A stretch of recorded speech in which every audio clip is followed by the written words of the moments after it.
ในท้ายอาทิตย์ที่ผ่านมาอยู่ที่โรงแรมฮอลิเดย์อินนครหลวงเวียงจันทน์กระทรวงป้องกันความสงบได้จัดกองประชุมสรุปการจัดตั้งปฏิบัติโครงการจดทะเบียนและสถิติพลเมืองหรือ CRVS ในปี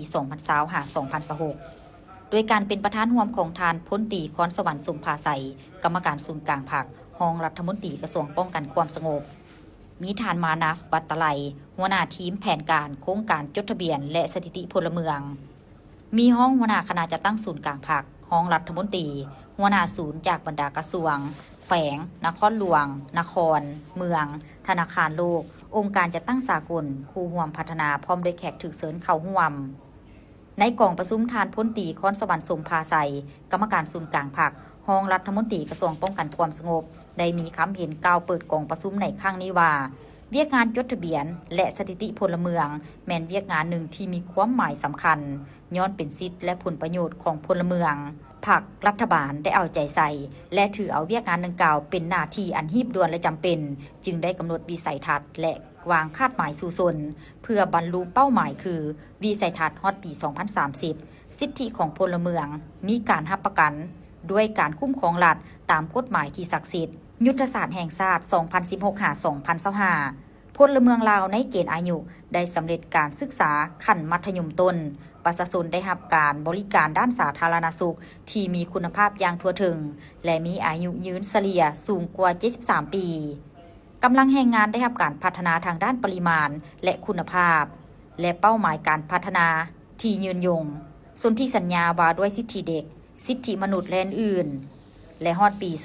2024 สาธารณรัฐประชาธิปไตยประชาชนลาวจะสู่สนให้พลเมืองและเด็กเกิดใหม่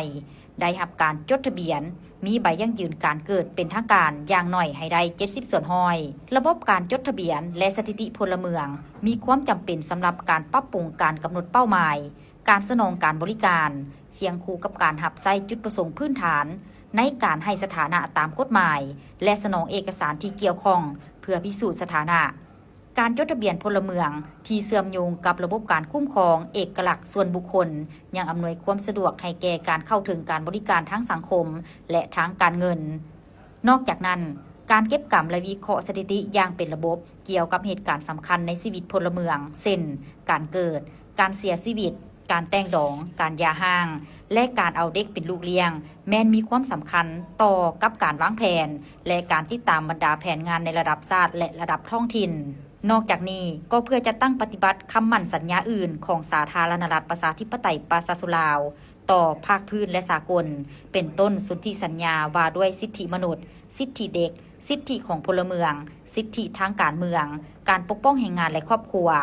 ตามการตกลงร่วมในการปรับปรุงระบบการจดทะเบียนสถิติพลเมืองในกองประชุมภาคพื้นอาซีแปซิฟิกในเดือนธันวาคมปี 2012 และแถลงการรัฐมนตรีอาซีแปซิฟิกในท้ายปี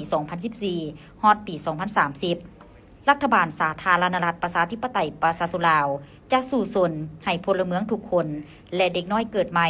ต้องได้รับการจดทะเบียนมีใบยั่งยืนการเกิดเป็นทางการให้ได้ 70 ส่วนห้อยขึ้นไปในขอบเขตทั่วประเทศในกองประชุมครั้งนี้แม่นดำเนินเป็นเวลาครึ่งวันเทียบใส่บรรดาเนื้อในที่สำคัญเสนออยู่ในกองประชุมแม่นมีหลายฉะนั้นจึงเรียกร้องมายังบรรดาทานที่เข้าร่วมในกองประชุมให้พร้อมกันยกสูงความรับผิดชอบและความเป็นเจ้าการร่วมกันพร้อมทั้งเอาใจใส่ในการติดตามการเสนอเอกสารต่างๆของกองประชุมตีราคาประกอบคำเห็นต่อบรรดาเนื้อในดังกล่าวย่างกงไปกงมาภาวะวิสัยเพื่อถอดถอนกลายเป็นบทเรียนให้การจัดตั้งปฏิบัติโครงการเสริมขยายผลสำเร็จและแก้ไขข้อคงค้างสิ่งท้าทายในการจัดตั้งปฏิบัติโครงการในต่อหน้าหลังจากนั้นผู้แทนกองประชุมยังได้รับฟังการผ่านบทสรุปการจัดตั้งปฏิบัติโครงการจดทะเบียนสถิติพลเมืองแต่ปี 2025-2026 ที่เสนอโดยทานนางกมมลีวิรพันธ์หัวหน้าโครงการจดทะเบียนและสถิติพลเมืองบทนำเสนอการพัฒนาระบบฐานข้อมูลจดทะเบียนสถิติพลเมืองอิเล็กทรอนิกส์และผู้แทนกองประชุมได้พร้อมกันประกอบคำเห็นต่อการปฏิบัติโครงการจดทะเบียนและสถิติพลเมืองหรือ CRVS แต่ปี 2025-2026 ด้วยความรับผิดชอบสูง